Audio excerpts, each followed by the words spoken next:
Okay, guys, everyone wants to know how to pick out the right bullet with the right powder, with the right for your rifle. We're going to explore this. Stay tuned. Oh, my favorite book right there. Stay tuned, guys. We're going to jump right into this, picking out load data for your hunting needs, shooting needs. Stay tuned.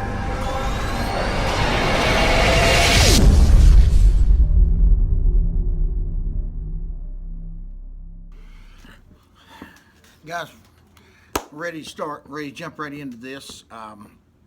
Like we said on the intro, we're going to try to figure out what powder, what bullet, what load data, for what purpose am I loading, how to figure all this out. Well, one, I wouldn't just get on the internet and Google, I'm shooting a 308 with 150 grain hollow point, what's a good load, okay? Try to confirm your data 2-3 places, okay? Don't just take any old Yahoo bail jumpers recipe and put it to work. There's a lot of things you got to think about when you're deciding on a load.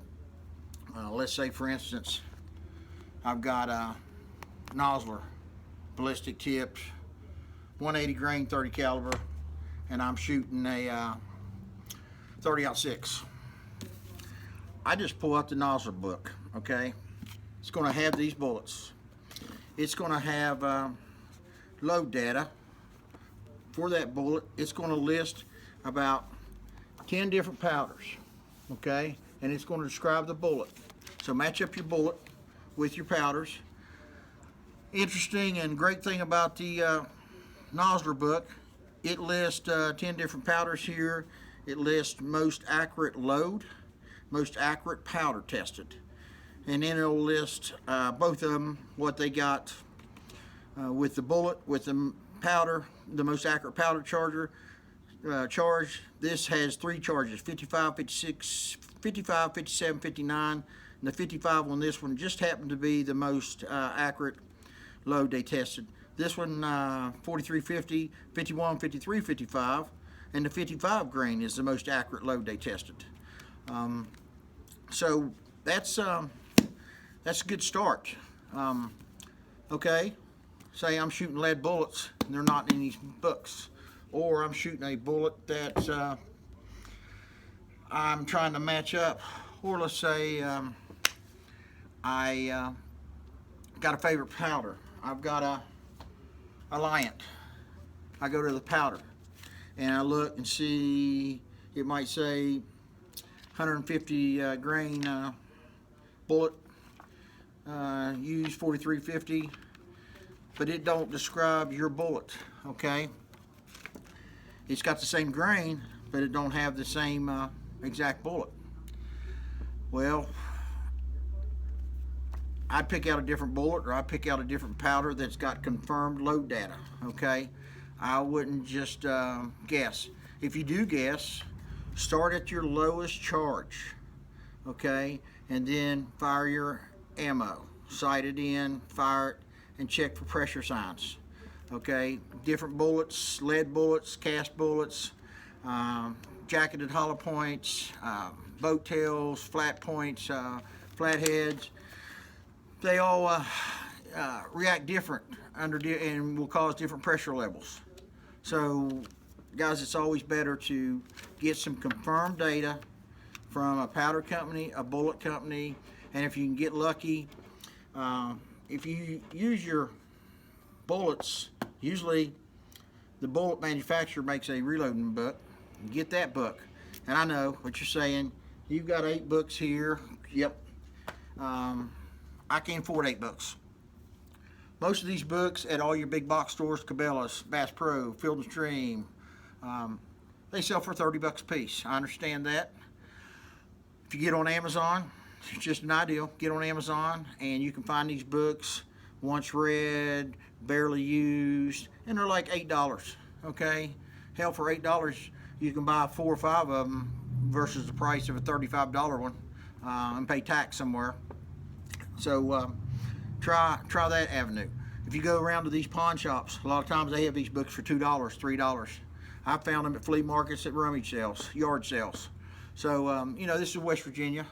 People buy stuff and sell it all the time. Just keep an eye out, and you find them on eBay.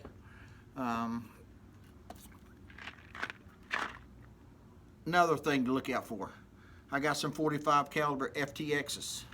Okay, I thought I'll load these in my 45 Long Colt. I looked in the Hornady book, they weren't there for the 45 Long Colt. I thought, what is going on? These bullets weren't designed for the 45 Long Colt. They have a different ogive.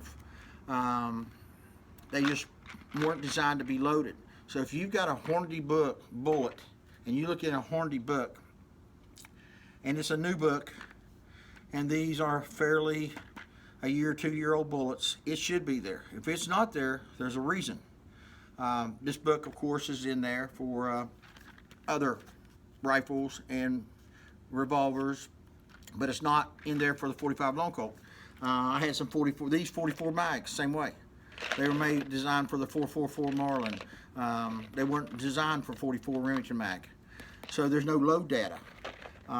So I couldn't figure it out at first. So I got, of course, a lot of people don't have internet access or want to fool with computers. But if you do, I went to the Hornady site and it explicitly told me these aren't designed for 44 Remington mags.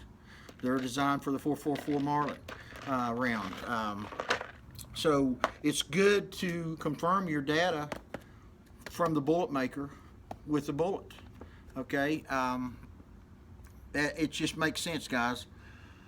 I know I speak a lot about overcharging and secret recipes and all recipes, and I know guys that mix 2 powders to 300 blackout to run it subsonic and get a full cycle. I know a bunch of guys have been mixing 2 powders. I remember the shotgun guys used to mix green dot with some other powder, and I think now it's called Unidot or something. I don't know. I never mix powders. It's just that's a recipe for disaster. Okay, guys, stick to your confirmed load data. You've got powder companies that put out books, and if you get on the internet and ask for one, a lot of times they'll send it. The powder companies will send it to you free. A lot of times they're just little Hodgkin, IMR. A lot of times they're just 10, 15, 20 pages. So it's not like a big load data book. But you can get load information there. You can get on the internet and type in and get up-to-date load information for these new powders and these new bullets. A lot of these books are a year, 2, 3 years old, and if a powder comes out new, it won't be in the book. Same way with the bullets. If the bullets are new, they won't be in the book unless they just came out with a new book. The good thing about these books too is it's got sight-in ballistic information. It's got if you use this bullet with this powder, a lot of times they have a ballistic table on the back. It'll tell you sight my gun in at an inch high at 100, and it'll be dead on at 200. Okay, that's real handy information if you're going to go hunt. Say you're going to go hunt in Colorado, and you might get a 500 to 600 yard shot. I'm from West Virginia. Most of the shots we get 0 to 200. So we use big heavy bullets. Maybe they're a little bit slower and they're not such flat trajectory, but the deer never knows it. When you hit a whitetail with a big 45 caliber bullet versus a 125 grain 30 caliber bullet, trust me, deer's not going to care it's going so feet per second. That's not even going to factor into it. The bigger the bullet, the harder it hits, the more we like it, okay? But it's just tailoring these custom loads to your needs. If you're going to shoot, go to Canada, Alaska, and hunt bear, and you're going to be shooting maybe 10 below 0. You want to pick a good powder that performs well in extreme cold weather, but has a good ballistic, has good knockdown power, plus the bullets have good ballistic coefficient ratio, so it will fly straight and flat for a long way, so you can get a big long shot. Go out Colorado, Montana, you might get an 800 yard shot. You're going to change your loads a little bit to meet your needs. So that's the basis of it, guys. Figure out what you're going to do with your ammo, how you're going to use it, what you're going to hunt with, and then customize it. Okay, let's try one more thing. And everybody says, well, why don't I just go buy some Barnes Vortex bullets already loaded? Of course, we know the answer to this. I opened these. I checked the length. There's 20 bullets in here. About 6 of them had the identical case overall length. Okay, I put them on a the Hornady concentric tool, however the hell you say it, and checked the run out on them. And the run out was, some of them had 9,000 run out, 10,000 run out. Okay, the ammo I built all got the same case overall length. It's all got the same run out. The crimps all the same on them. Some of these, this factory ammo, the crimp is so damn tough. It'll cut your hand if you run your bullet down, your finger down the side of the bullet where it meets the brass. We can build better ammo. You can take these, use the 165 grain TTSX boat tail. You can buy the TTX boat tail, and I guarantee you can check the feet per second, and you could clone this. You can come up with a load that's almost identical, and it's going to be more accurate. It's going to be more reliable, more concentric. Your deviation in your feet per second is probably going to be closer than your factory ammo. Your point of impact, your trajectory is going to be better. So guys, just go hunt the bullets down that you want, and then say these are Barnes.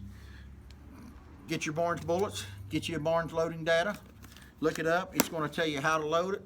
It's going to tell you your ballistic information, your tables, your speed, your dropping, how many inches it drops at so many yards and whatnot, and go with it there. Big thing for me is most people think, well, if I set it at 100 yards, it says it has a 300 yard zero. If I set 3 inches high at 100, then this book says it's got a 3 inches high at 100, 0 at 300. Confirm it, guys. Confirm it. Find your 300 yard range, and walk you out a piece of paper and confirm it. That's all I can tell you. I don't know how many people miss deer because they sighted the rifle in at 100, and they end up shooting 300 or 400, and they thought they could just change the dope on their scope or read the wind and do the little holdover and knock it down. And then when they miss the deer, a week later they go out and confirm it, and they're 22 inches low and 48 inches left because their run out was wrong, or their seat was wrong, their crimp was wrong, and they use factory ammo. Okay, guys, always confirm your values. Always sight your gun in at the distance you think you're going to hunt. That's all I can tell you. In my neighborhood, my backyard, I get a 100-yard shot. That's it. So I sight my gun in at 100, and I'm all good. Now, am I out there if I see a big buck at 500 yards or 300 yards and I get a shot and it's a safe shot? Sure, I'm going to try to take it. Who wouldn't? But I'm not going to get mad at my ammo because it didn't perform to do something it wasn't designed to perform for. That's kind of like running your damn car in a river and get pissed off at it because it won't swim, okay? It wasn't designed for that. Anyway, guys, I don't mean to ramble on. Thank you for watching my channel. Subscribe, like, share, leave me a comment if you got any questions. You guys have a wonderful and great weekend.